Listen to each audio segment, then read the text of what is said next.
Speaker Ayyanna పాత్రుడిపై Paderu MLA Visweswararaju hot comments.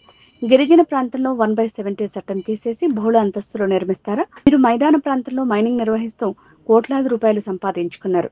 ఇప్పుడు మా ప్రాంతంలో ఉన్న మైనింగ్ కొల్లగొట్టడానికి శ్రీకారం చుడుతున్నారా?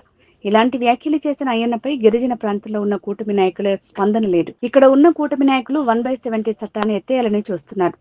పాడేరులో ఉన్న 40% భూములకు కూటమి నేతలే బినామీలుగా ఉన్నారు.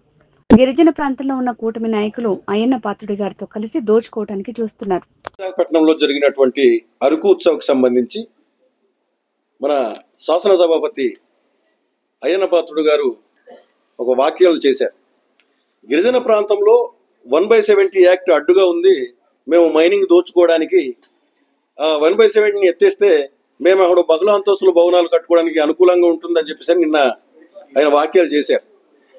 అయ్యన్న పాత్రుడి గారికి నేను ఒకటే చెప్తున్నాను, మీరు మైదాన ప్రాంతంలో కోట్లాది రూపాయలు ఈ మైనింగ్ ద్వారా సంపాదించారు. ఇప్పుడు మా గిరిజన ప్రాంతంలో ఉన్నటువంటి మైనింగ్ కూడా కొల్లగొట్టడానికి మీరు శ్రీకారం చుడుతున్నారా అని చెప్పేసి నేను అడుగుతున్నాను.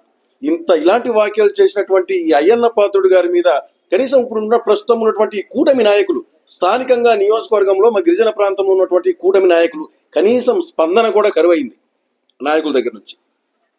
కనీసం దీనిపై మీ స్పందన ఏమిటి కూటమి నాయకులకు నేను అడుగుతున్నా. 1/70 ఎత్తేయాలని చెప్పేసి మీరు ప్రయత్నం చేస్తున్నారా?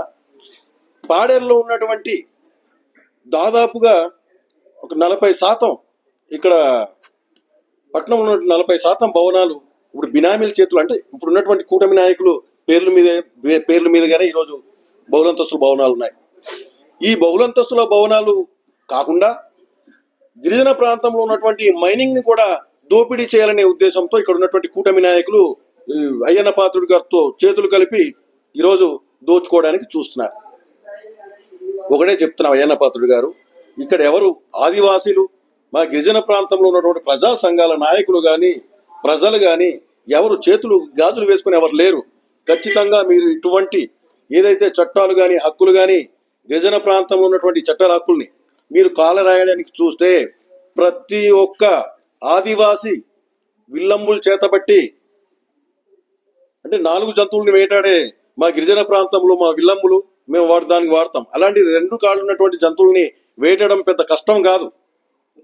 మీరు దయచేసి గమనించండి, ఇటువంటి ఆలోచనలు మీరు మానుకోండి.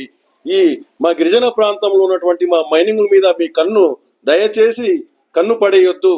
వీళ్ళు ఇప్పటికే చాలా మంది ఎవరైతే ఇప్పుడు కూటమి నాయకులు ఉన్నారో ఇప్పటికే చాలా దోచుకుంటున్నారు. ఇప్పటికే చాలు, ఇంకా మీరు ఉన్నటువంటి మా అన్ని ఏదైతే ఇంకా ఉందో మా కొండ కోణాలను కూడా మీరు దోచుకుపోవడానికి మీరు చేస్తున్న ప్రయత్నాలని మీరు వెనక్కి తీసుకోండి. మీరు చేసినటువంటి ఆ వాక్యాలని కూడా వెనక్కి తీసుకోండి. ఖచ్చితంగా అయ్యన్న పాత్రుడి గారి మీద నేను ఏదైతే మా హక్కుల్ని మా చట్టాలని కాలరాయడానికి చూస్తున్నటువంటి ఈ శాసనసభాపతి గారు, ఆయన మీద ఖచ్చితంగా నేను గవర్నర్ గారికి అలాగే రాష్ట్రపతి గారికి కూడా ఫిర్యాదు చేస్తానని చెప్పేసి కూడా ఈ సందర్భంగా తెలియజేస్తున్నాను.